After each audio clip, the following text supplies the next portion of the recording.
Well, all right. This intro music is incredibly energetic. Thank you. So a warm, very, very warm welcome to Vegas and warm welcome to Talent Connect. It's a privilege for the three of us to host and kick off this conference, our annual celebration of you, our annual celebration of recruiting. The three of us, which are Brendan Brown, who heads global recruiting for LinkedIn, Mike Derizin, who heads global sales for our sales solutions business at LinkedIn.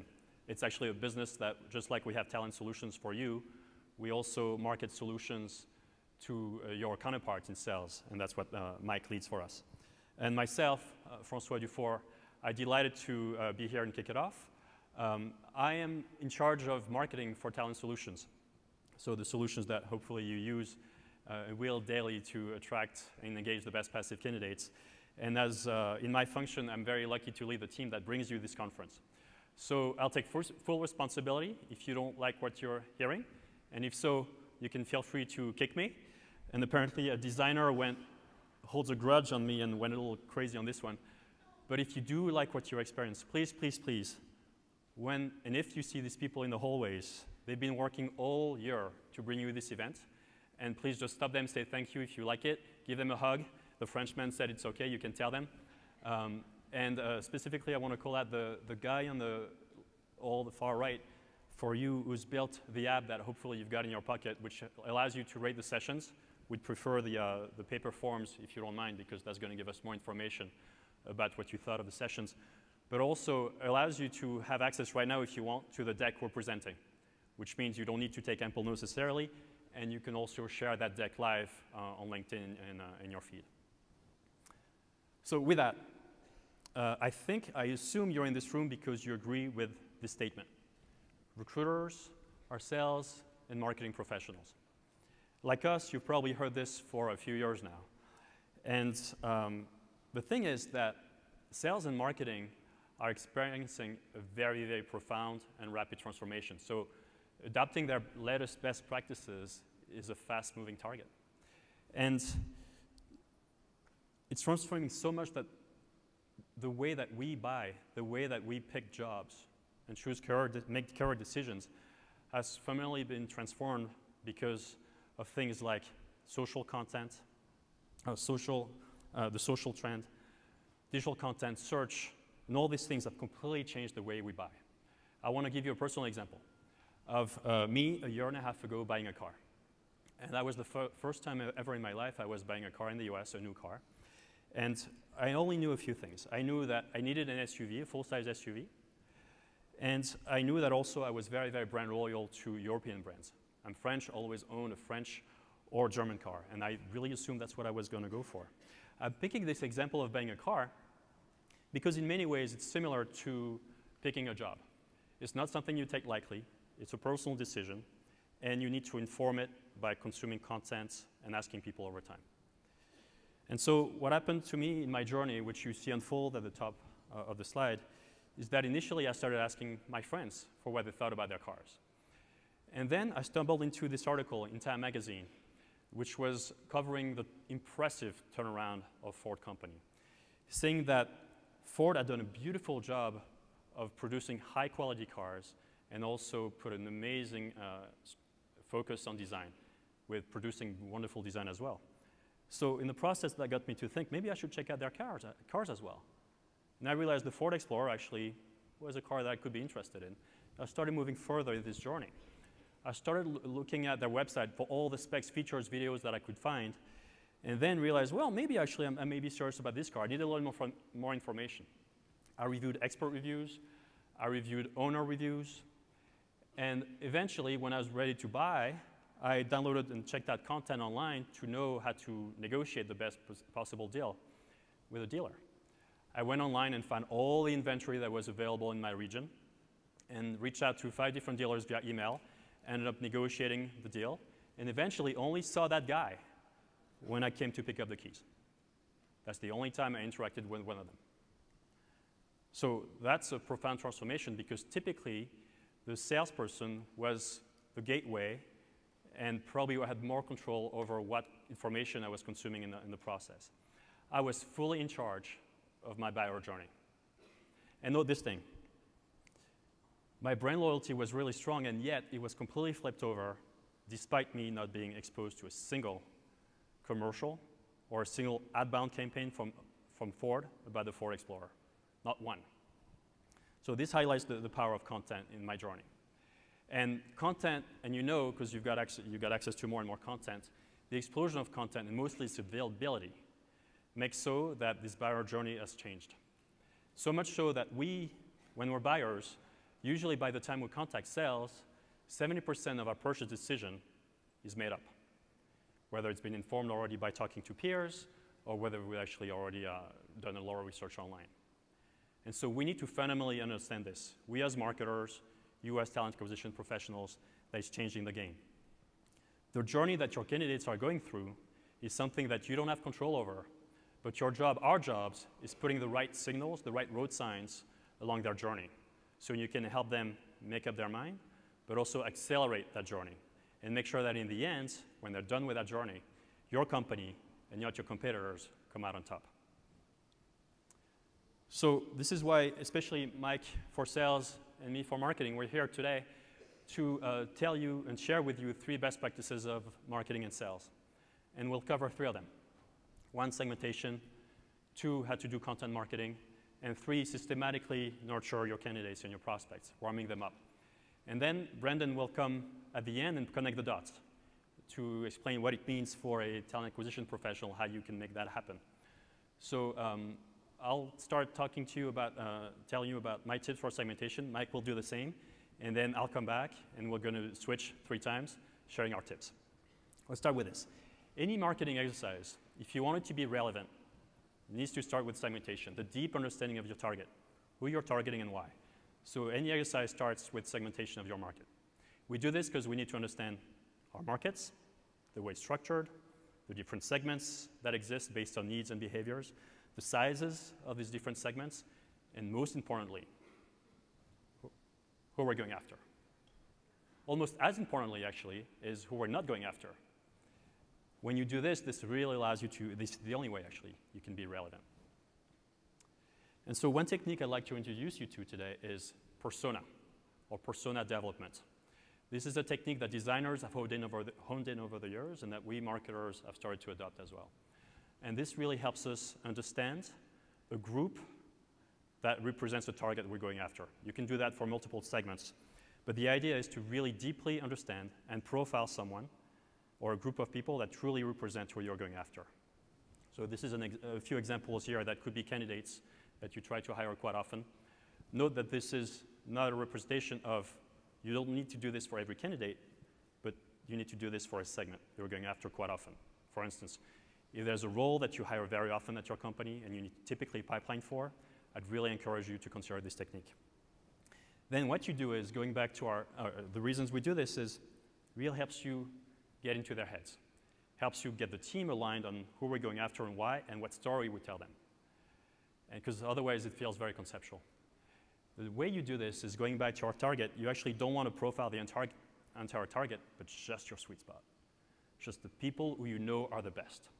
So for instance, in terms of customers, for Mike, it would be who are potentially the biggest potential customers. For you, it would be who are the best candidates for that typical segment. And you do this by identifying the top performers, the top hires you've already made. Mike needs to hire a lot of sales managers these days to support and fuel his sales solutions business. So typically, this is the exercise that he would do. We identified 5 to 10 top performers in his team and started asking them questions to profile them. So Stacy here, top salesperson in Mike's organization. The name is fake, don't write it down. We've talked to her, we surveyed them, and we wanted to understand, of course, her needs and behaviors, what she cares about in role, what makes her so good, and eventually also understand who influences her decisions, career decisions and others, whether it's people, conferences, or companies, where she hangs out online, meaning where we can reach her and influence her, and to inform your content strategy, we also need to understand what content does she consume at each stage of the buyer journey or the candidate journey, and what format does it take, short form, long form, what actually is something that she finds useful to actually go down that journey. And in the end, the output looks something like this. This is a persona ID card that, again, you don't want to do for every candidate or even every rec, but the top segments you're going after. This really allows us to all get on the same page and develop something that truly is relevant and compelling to them. Now I'm going over to Mike, who's going to tell you more about segmentation in the world of sales. So Francois talked about the importance of segmentation, how marketers do segmentation. So now I want to talk to you a little bit, how do sales organizations do segmentation?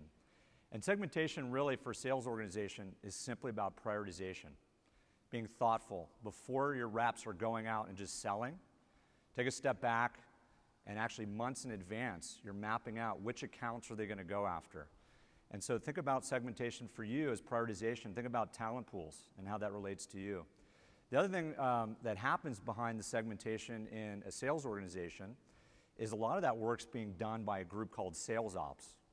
So sales ops is a group that I work very, very closely with as partners. These are very analytical, quantitative folks who are doing a lot of this segmentation work.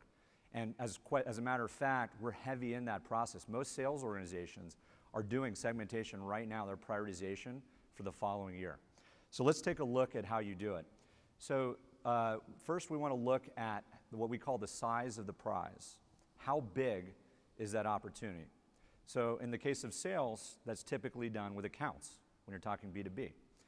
And as we look at that, it could be very different depending on your sales organization. For some sales organizations, it could be by region, it could be by company size, it could be by industry, it could be number of employees in a certain division. There's a whole range of things that this could be that are relevant for each company. And so each sales organization has to figure out what are the right metrics to roll up, how big does each account matter. And then the next one here is if we look at the x-axis is the temperature. And the temperature is essentially how warm are they? How engaged are they with our brand?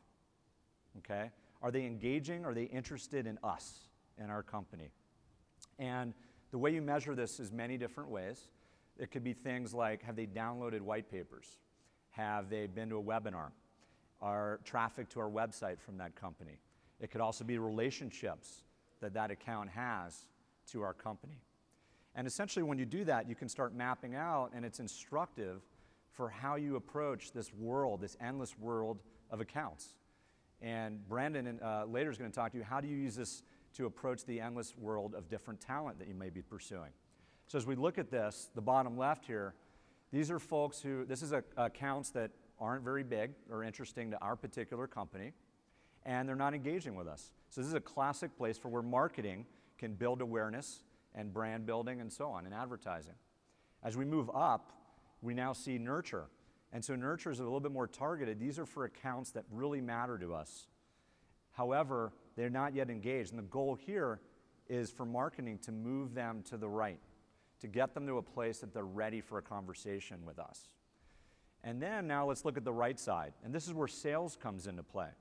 The bottom right, we have telesales, right? We're now in one-to-one. So these are smaller accounts, but they're interested and they're worthy of a conversation. They're far along in the pipeline.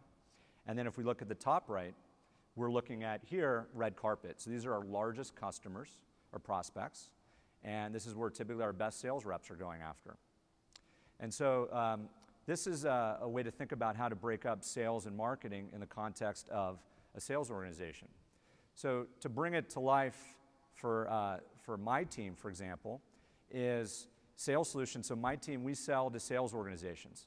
So for our size of prize, what we do is number of sales reps at that company on LinkedIn times our average selling price per seat. And then we get a revenue number, and we literally have a size of prize for every company in our universe.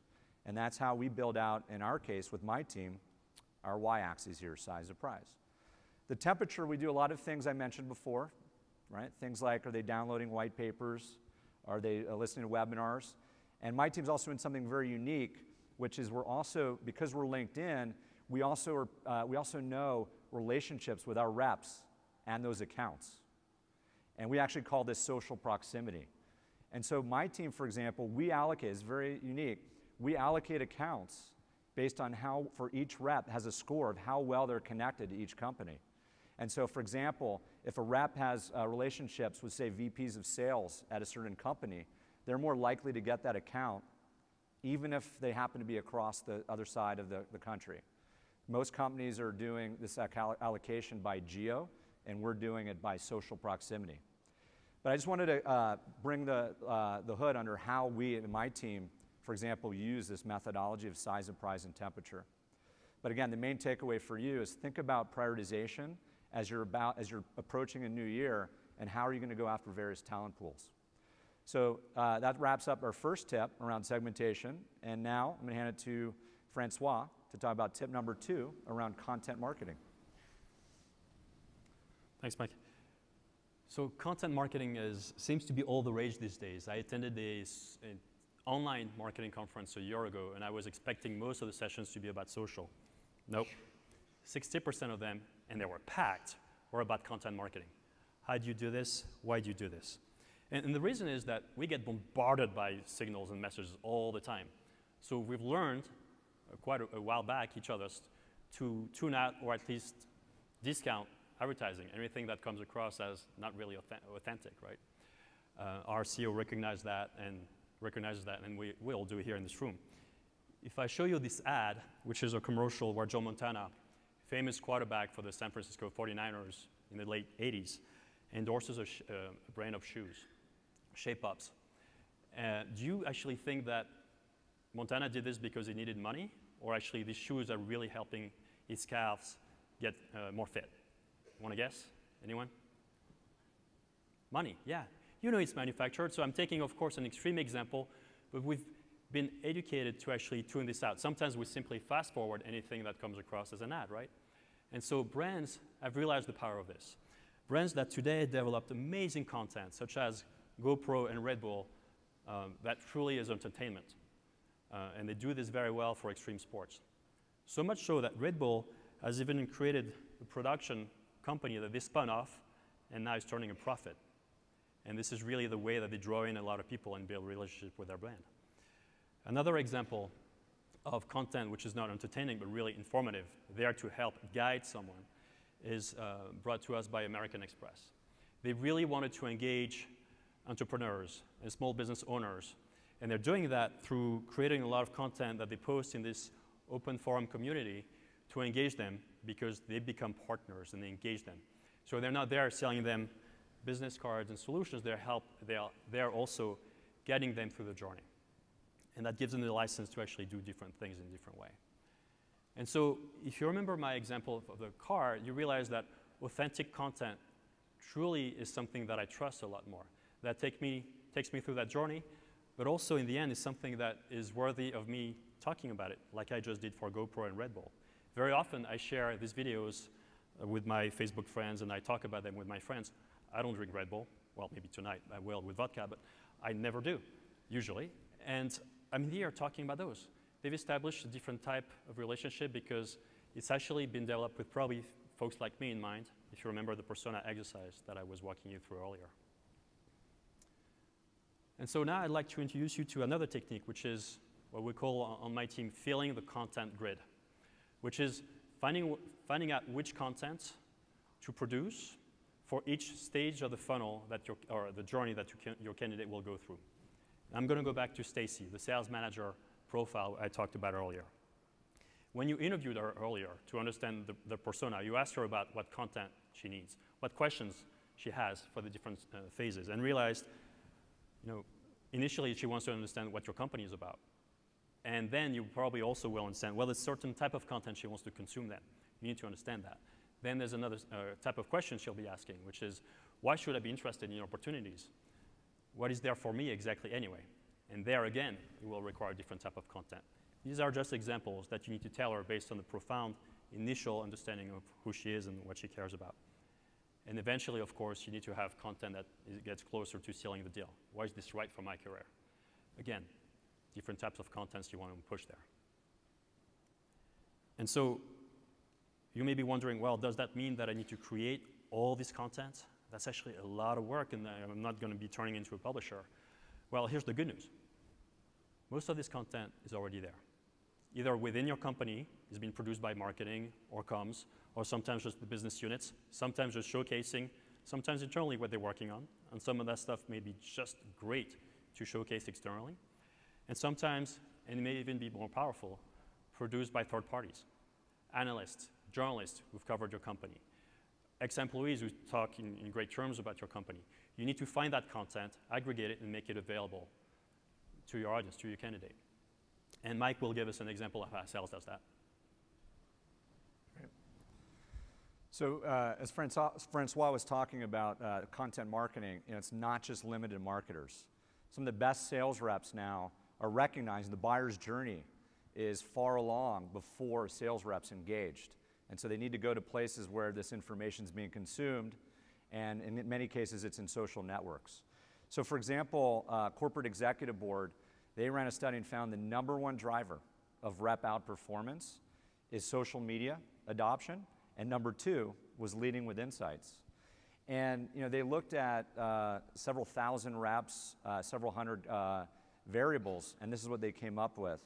And it makes a lot of sense in this new world, again, where a lot of this education's happening already before sales reps are engaged. So now let's take the concept, what does it actually mean to be a mini marketer? And let's talk about that in the context of social. The biggest thing for a sales rep, and then I'll talk in a second about talent professionals, for a sales rep, is to stop looking at your LinkedIn profile as a resume and actually write your profile and treat LinkedIn that your customers are also there. It seems subtle, but this is a fundamental shift. A lot of sales reps are still listing out their profile as a resume. And if you think about it, if you're a customer, do you want to read that that sales rep went to club and killed their number? Or do you want to hear about how they're passionate about the company and they're passionate about their job and what they do for their customers? So let's take a live example and share what I think is a best-in-class example of being a mini marketer. So Evan Klein is a rep on my team, and here's his LinkedIn profile. And you'll see the tagline there. It's catchy. It's unique to what he does. Sales strategy transformation, helping organizations sell more effectively using LinkedIn. Notice that's not a tagline you would normally give if you're looking for work. The next thing here is the summary. And here Evan comes out with a very authentic personal message of why LinkedIn is so special to him and why he's so passionate about sales solutions. And so as you think about that with your teams and your recruiters, how are their profiles? Go back and look at their profiles. Are they being written for another recruiter, or are they being written for the candidate? And as you can see here, this is being written for the customer. Down below, I'm going to give some examples. Many of you are aware that now on LinkedIn, you can now post multimedia content, slide share, videos, etc., and start displaying the work that you're proud of. And so let me share an example of what Evan's done.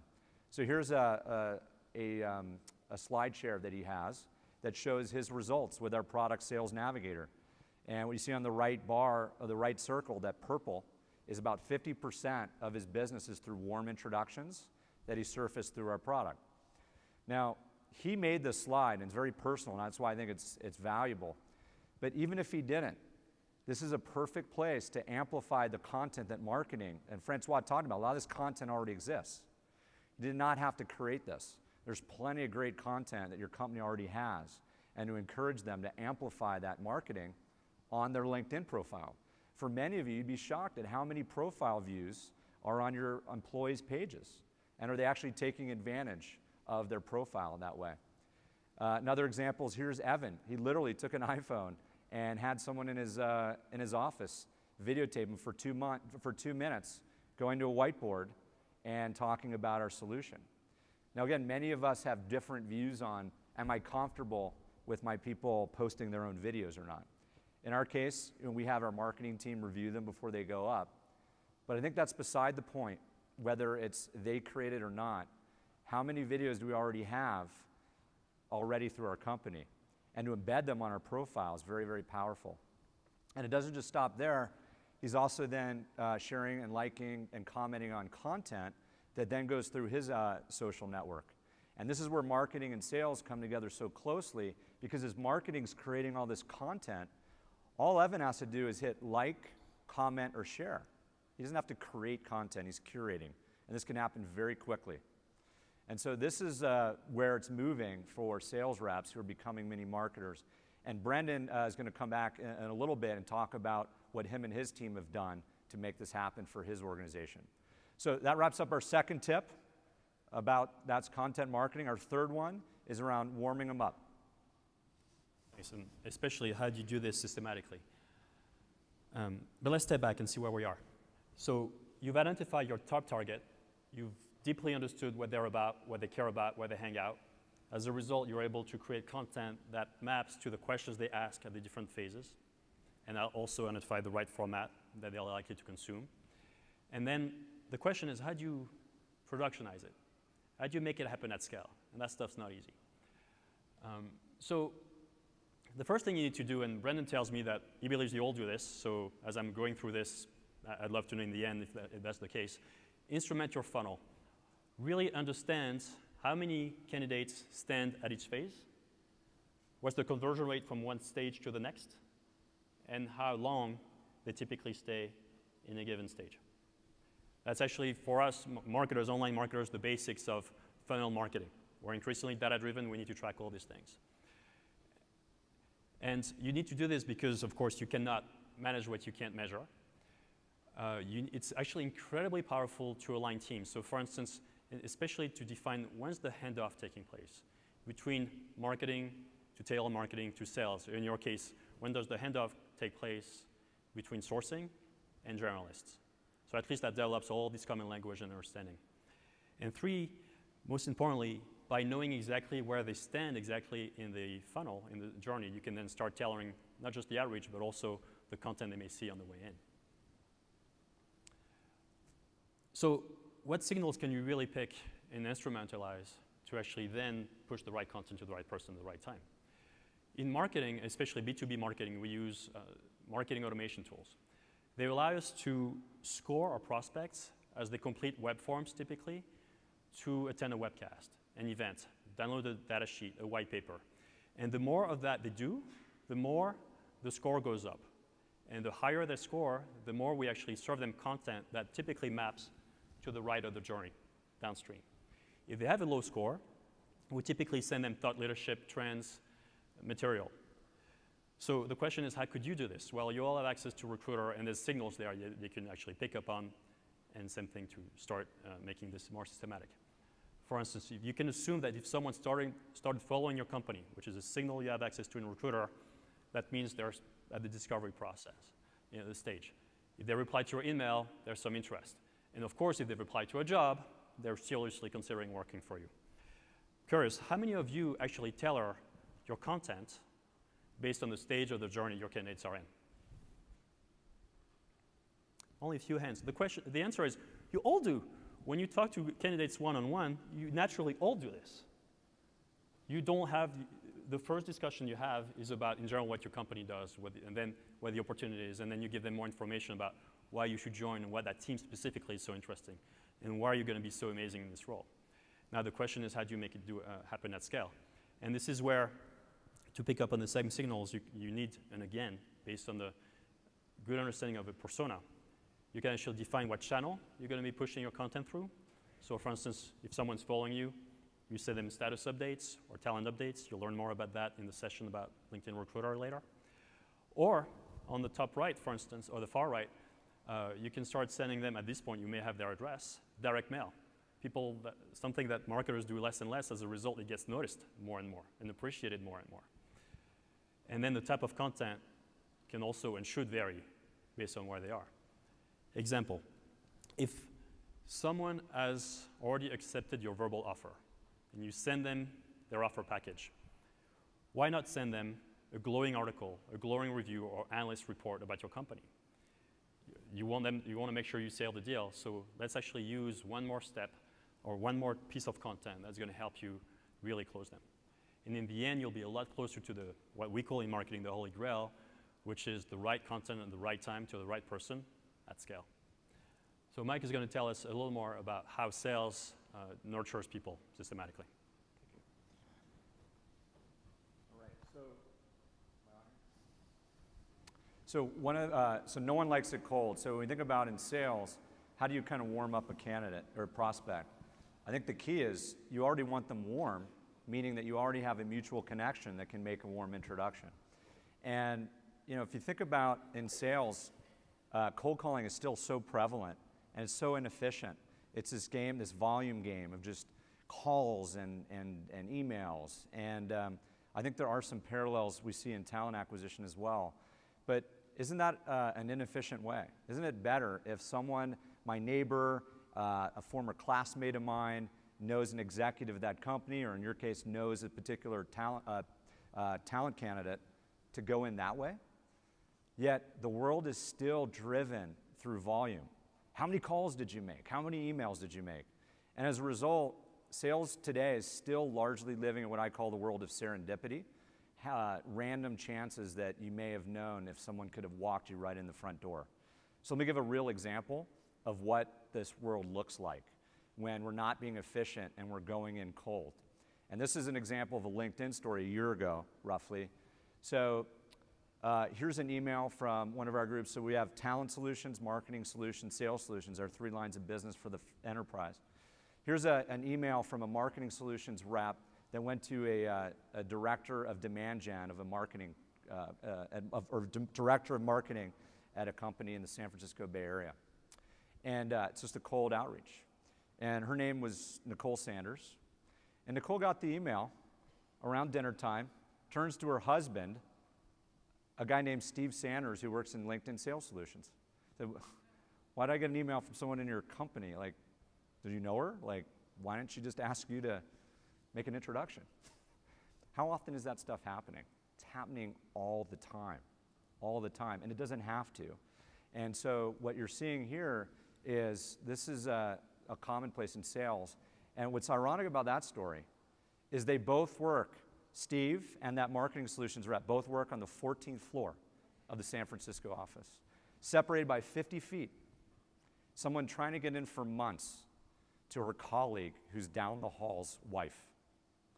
And this is not a limited story. I talk to customers all the time. This is happening in the world of sales. And so if we look at the left, this is a world of serendipity. You happen to run into someone at the water cooler and you're telling them about your deal and they go, oh, my sister works there, I could get you in there. Or, oh, I used to work at that company. So that's the good news. The bad news is how many thousands of those water cooler things are not happening and not surfaced. It's just purely random. I get copies sent to me of companies where their sales reps sending an email to hundreds of people. Does anyone know anyone at XYZ company? I even saw one that went to over 1,000 people. Think of how inefficient that is. And as you think about your organizations and talent acquisition, this is all common sense, right? Why would you not want to go in warm? But ask yourselves, are your recruiters really going in warm for those red carpet type candidates and making sure systematically they know anyone in common and going through the front door? Or are they blitzing and going out fast? And so as we're helping take the world to science, and essentially through things that our team does, which is we can mine and source for our customers all the connections within their company to a given prospect. And so we increasingly see the world's going to move more and more to a science world of leveraging relationships. And since we've done that, that story I gave you about a year ago is of the past. So our teams now fully embrace social selling, and you can see the win rates go up to 63% more than they were before when you go in warm. I mean, this is common sense. We're just all not doing it. Many of us haven't recognized that a lot of this data is now out there on platforms like LinkedIn. So Francois and I went through these 3 tips of sales and marketing, right? We talked about segmentation, content marketing, and 3 about warming up your prospects, or now soon to be for you warming up your candidates. And Brennan's going to now connect the dots for us. Thanks, guys. Great. Can everyone stand up for a second? All right, this is a little something I do when we have our talent acquisition all hands. So on 3, everyone's going to clap. We've got to be in unison. So on the 3, we're going to clap, all right? Not after 3, on the 3. Ready? Get ready. 1, 2, 3. A little tighter. We got to get a little tighter. Ready? 1, 2. All right, cool. Thanks. First of all, I want to thank you for being members. LinkedIn's a members-first organization. Our #1 core value is members first. So Without members, we have nothing. So thank you for that. Also, thank you for being an enterprise customer. We value that relationship, and we value the time that you're giving us this week, and look forward to learning from everyone here today. By a show of hands, how many people worked in recruiting when getting a corporate directory of one of your competitors was the best thing ever? Remember that? I worked at a company, there was a guy named Bruno. I don't think that was his real name, but Bruno in New York would get me, I won't mention the company's names, but would get me the corporate directories for like $300. I thought I was the cat's pajamas. Obviously, those days are long gone. By a show of hands, how many people have thought of themselves as a sales and marketing professional? Me too. I mean, I've been in recruiting for, I won't date myself, but a pretty long time, and I've always thought of myself as a sales and marketing professional. I close people, I've got some sales chops, I can persuade people, I know how to market stuff. Well, I can tell you that I had a huge epiphany over the past, and I was telling some folks, it wasn't like a light bulb went off for me. I'm not the smartest guy, so the light bulb slowly came on. But really in the past 9 months or so, realized that me thinking I'm a sales and marketing professional, we're talking different contexts now, because the world has changed, right? I mean, think about when you used to have to get a corporate director or fax a resume to someone, or I used to steal business cards out of fish bowls at the sub shop. So those days are long gone. That world has been smashed to pieces. And the world is accelerating at a massive, massive pace. These guys, I'm very lucky to be able to spend time with these guys to learn all this great stuff from them. The world has changed. The technology is at an entirely new level. There's data everywhere. We know more about candidates than we ever have before. So the world is immensely, immensely changed. And we'll talk a little bit about why this stuff is so important to us. But the big message here is that we have to embrace what's happening around us and some of the things these guys talked about, and we have to change. Or here's the bad news. You don't, you're obsolete. And I'm going to speak from experience. I'm not here sitting punitively saying, you do this. I'm just telling you my own understanding and my own sort of big aha moment is that if we're not embracing what's happening, someone is. Competitors' team's doing it. So if the XYZ company who I compete head-to-head in a cutthroat battle for talent is embracing and changing based on all these things that we're talking about here today, they've got an advantage over me. But I'm not going to let that happen. I don't want that to happen to you. So let's talk a little bit about what we, three main things that we try to tackle in talent acquisition at LinkedIn. So one, segmentation. So for us in talent acquisition, we talk about it as the addressable market mindset. By a show of hands, anyone know what an addressable market is, or total addressable market? Anyone? A few people? Addressable market is simply sort of the size of opportunity. Mike talked about the size of prize. We call that the addressable market. It's understanding how many people are in a given talent pool that you want to go after. Not broadly speaking, but in a refined, structured way, how many people are out there. So we are working and teaching our recruiters to really think this way. It's a different type of thinking. I'll refer a lot to what Mike presented. What he laid out for you, that is how we need to think about talent. Just like a marketer or a salesperson thinks about segmenting a marketing, building a business, and driving revenue, the same model applies for us. So here it is in sales. I mean, you've got size of prize, how much revenue can you take from a company, and the temperature, how likely are they to buy from you? And then these guys segment and they prioritize their time accordingly. In recruiting, it's the same thing. But let's think about this. What I realized as we're going through building this process, which we have a project internally called LinkedIn on LinkedIn, and Shannon Benjamin and I are presenting at 5 o'clock on to get in a little more detail about this specific slide. But what I realized was this. I've never prioritized anything in terms of candidate outreach. I'm kidding myself if I have. Because think about it. So if I got the corporate directory in back in the old days, I didn't prioritize that. I was like, hey, Joe, could you take this part of the alphabet? You take that part of the alphabet. I'll take this part of the alphabet. Didn't have enough data. Today, there's a ton of data. Think about this. Do your recruiters really prioritize any outreach they're doing? Maybe referrals? There's so much darn data out there. If you're not prioritizing, you're going to be left behind. I'm going to be left behind if I don't do it. But let's talk a little bit more about what this really means. So we go out and define addressable markets. Say we're looking for systems engineers. Sit down with the executive and define what a really great systems engineer looks like in a meaningful way, by company, by skills, not in a just general way, a targeted way. Hey, let's contract together, executive. If we're going to say this is a definition of a successful systems engineer, the people that we're going to populate this with, let's agree that at least by their LinkedIn profile, we would pursue. We haven't qualified them, but would pursue them. We agree to that? Yes. So we go out and pull that information, which we've done, and we found that for a certain section of our engineering organization that does systems work, there's about 4,600 systems engineers that by their LinkedIn profile, we will hire. Think about that. Can you walk into your executive's office today and be like, hey, Ms. Executive, I wanted to let you know there are 4,600 systems engineers that we need to hire. Did you know that? And then here's the other part, executive. Did you know that we segmented and we also found out that 300 of them are connected to our people? What should we do about that? What should we do about that as recruiting leaders? Shouldn't we treat those people differently? Think about it. If I want to recruit Mike and Francois is connected to Mike, shouldn't I treat that differently? Shouldn't I prioritize that differently? Are you doing this today? I can tell you firsthand, I have not done this consistently in my time at LinkedIn or ever in my career in recruiting. The world has changed. So there's obviously different sections to this, and the biggest split we try to take is segment it and then really understand who are the people that you're going to apply a one-to-one relationship with, starting with who's connected to who at your company. Obviously, that should be treated differently.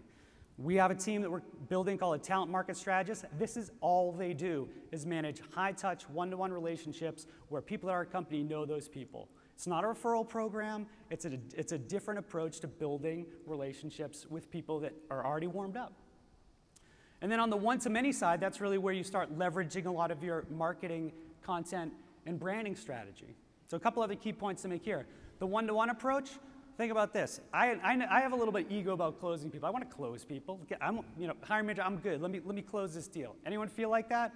Anyone get annoyed if the hiring manager's like, I really like to close this candidate? Come on, be honest. Come on. But the point here now is that I've let that stuff go completely, and starting with the outreach. If Francois knows Mike in a meaningful way, I'm trying to solve the company's business problem. It's not about me and my ego. Francois knows Mike, and they went to business school together, and they know each other well enough to sit down and have coffee. Why wouldn't I focus my energy on Francois helping us recruit? So light up your hiring managers, light up your employees to help. And then the one-to-many approach, this is where we really start leveraging persona-based marketing, understanding this population of systems engineers. What do they care about? And build them really, really smart content. So we built some stuff. There's an open source project internally called DataFoo, which is really, really cool stuff for these engineers. There's some white papers written about it. And that's one example of existing content that we had. So when I hear marketing or branding, I'm like, oh my God, it's going to be a ton of budget. We'll talk about why that doesn't have to be the case. But this particular article, this white paper that was written by our own folks, was written by people at the company, and it existed. You didn't have to go get a marketing person or writer to do it. And then obviously there's lots of content strategy and sponsored update stuff you can do. So that's segmentation. Think about the addressable market mindset. Think about how the conversation changes when you go into your executive's office with that type of slide with segmentation built out. It's meaningful. It changes the content of your discussions and raises your credibility almost instantly. Second, we're marketers. So this is how sometimes some people are still recruiting. You find a name, maybe it was that name for that corporate directory that someone stole, and then someone reaches out to that person. Or maybe it's just a profile on LinkedIn, you see, boom, you outreach to them. Oh my gosh, awesome engineer, I'm gonna in-mail them right now. That happens today, we all know it. So think about if you're doing that today, and then that competitor down the street is doing the following. They find the name. They do a little bit of research, not like weeks of research. I'm talking 30 minutes of research, simple research. This person likes open source stuff. They put some stuff on their profile. Interesting. Okay? So they take inventory on what people are looking at. Maybe I should instead of just sending them a cold email, maybe I should send them a white paper first. Wait an extra day. Because think about this. You do the first thing, in-mail goes to that systems engineer. Hey, I'm a recruiter and I want to recruit you, basically, right? My company's awesome. Second one is, hey, I just wanted to let you know we're doing some really cool open source stuff. Hope your week's going well. So would that put you in a competitive advantage as a recruiter? I think it would. You can ultimately go in warm. So the point is leverage content in a meaningful way to influence the candidate journey, just like any buyer's journey. It's the same exact journey we're on together. So we'll talk a little bit about profiles. Mike hit on this. Here's a stat that sort of made my jaw drop.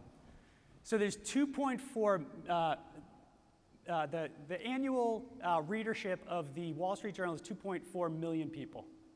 It's a lot, right? How much would you pay to have your employees' information spread all over the Wall Street Journal going to 2.4 million readers? Would you pay a lot? I'd consider paying a lot. So we were looking at that, and then 1 month we're like, well, let's take a look and see how many people are looking at our employees' profiles. 600,000 people is about the average per month. They're looking at our employees' profiles. Over 7 million, almost 3x, 2x, 2.5x the Wall Street Journal, and it's free.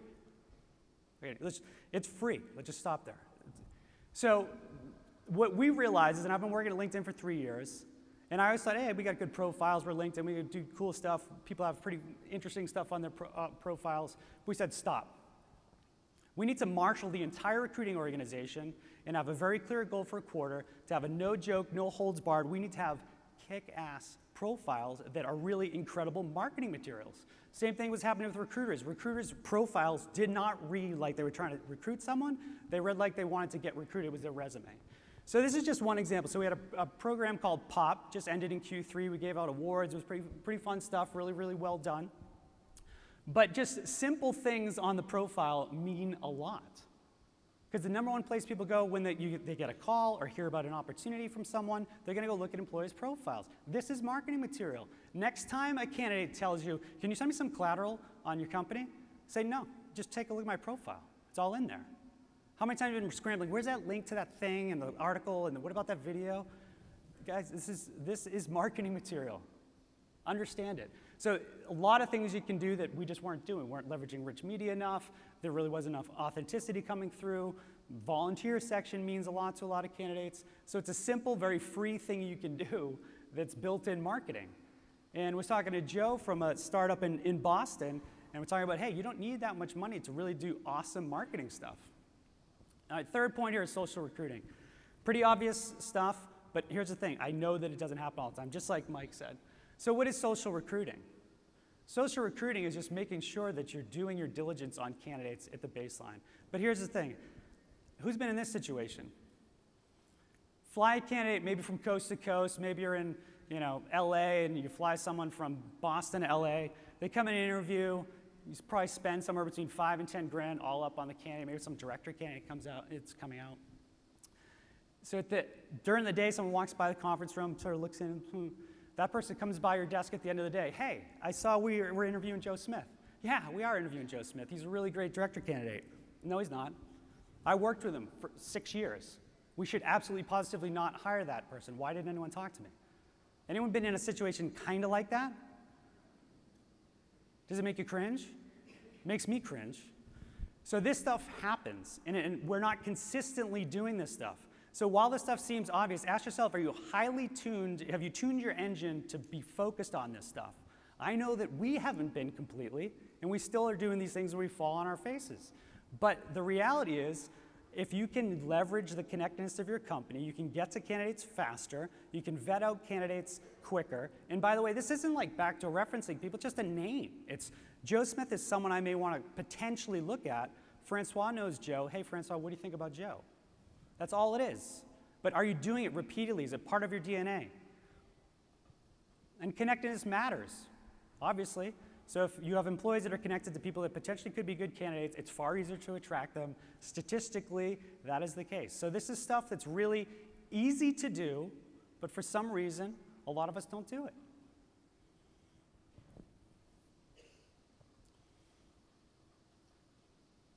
So who do you need on your team? So again, we have a project called LinkedIn on LinkedIn. We're marshaling all of our resources around implementing the size of prize addressable market approach, up-leveling how we warm up candidates, and who are the people that support us doing it. One, if you're not talking to sales and marketing people, go spend time with them, please. I've learned more from these guys in the past 3 weeks putting this together than I have in my entire career. thinking about sales and marketing. They're there at your company. They're valuable insight that can come from them. So one, we have a guy named Peter Regano. Don't talk to him. We're going to keep him corralled. Do not go near him. This is Peter Regano. He is the guy who pulls a lot of data. A lot of people hear this and be like, yeah, we have a reporting person on the team. Peter is not a reporting guy. Peter is a guy who has SQL chops, Hadoop chops. He understands Tableau really well. He does interesting big data work. You may be like, I have no budget to hire someone. There may be someone in your company that does this. Maybe in finance, maybe in business operations. Build a relationship with them. And then we need online marketing help. These aren't people that have like worked in recruiting and happen to do some like marketing stuff. This is professional people that understand how to build marketing processes, understand how to do demand generation. This is their profession. We need these people in our profession. We are at a point of complete change. And then you need someone who understands content. I think I know content, but the reality is I'm not a professional content strategist. You need someone like that working with your team to help. And then have some really good program management folks. I've worked with plenty of project managers in recruiting, and the skills vary, and the results and quality vary. We've, over the past year, brought in people that are not from recruiting, that really understand program management practices and methods. It's made a huge difference. So you're probably sitting there and be like, holy cow, these guys threw all these concepts, we're context shifting between all these things. What the heck? Where am I going to start? Well, we're in Vegas, so it's your lucky day. And it's your lucky day because no one's done this. Nobody's done this. This is our opportunity to absolutely revolutionize how recruiting gets done. We're just trying to figure out at LinkedIn right now. So the good news is the world has changed, which couldn't be more exciting. And even better news is you have an opportunity to be part of this change. This, for me, career-wise, not as a LinkedIn employee, as a recruiting professional, is the biggest call to leadership that I feel I will ever experience in my career, period. It's a pretty cool opportunity for all of us. So we've got a huge, huge opportunity. So my ask of you is, by a show of hands, when you go back to work, how many people are going to start implementing social recruiting practices? Excellent. My next question is, who of this bunch is going to get up here next year and give this talk? Raise your hand. Anybody? I like it. Come talk to me after the presentation. And with that, I think we may be out of time. Oh, we got 5 minutes for Q&A. Questions, anybody? We got one down here. Yeah, if you mind coming to the mic.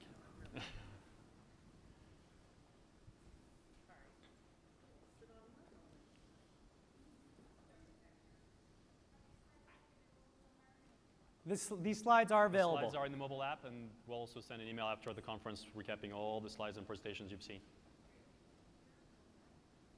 Hi. Hi, I'm Samantha with Shutterfly. We have been doing the metrics and providing sort of who are the candidates available. The piece we've been asking you guys for is a rotating hiring manager recruiter seat so that we can start doing that targeted recruiting. So rather than name dropping, actually having the hiring managers have the capacity to in-mail from our recruiting project seats. Please and thank you. That's good feedback. Thanks for the request. Yeah. It's a needed feature, so thank you for mentioning that.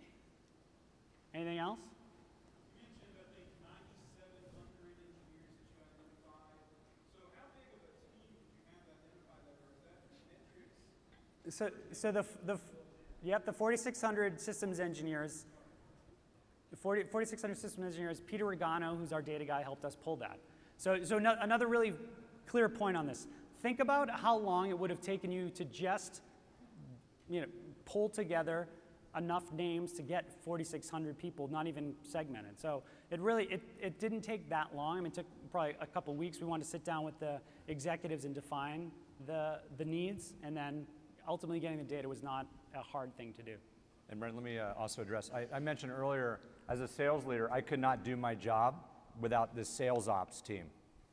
So that's a question for you. Do you have a team like that that's helping you pull this information together? Nick Sanchez. Yes.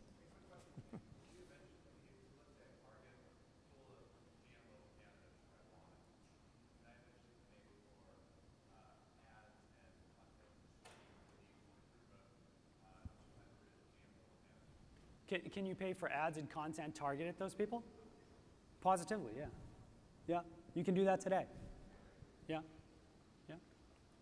I mean, collectively, you know, we're trying to work to figure out what's the best way to measure all that stuff, but the product set is there today, content-wise and ad-wise. Yeah. Anybody else? That's all right. All right, have a great Talent Connect, everyone. Thanks for coming. Thank you. Thank you.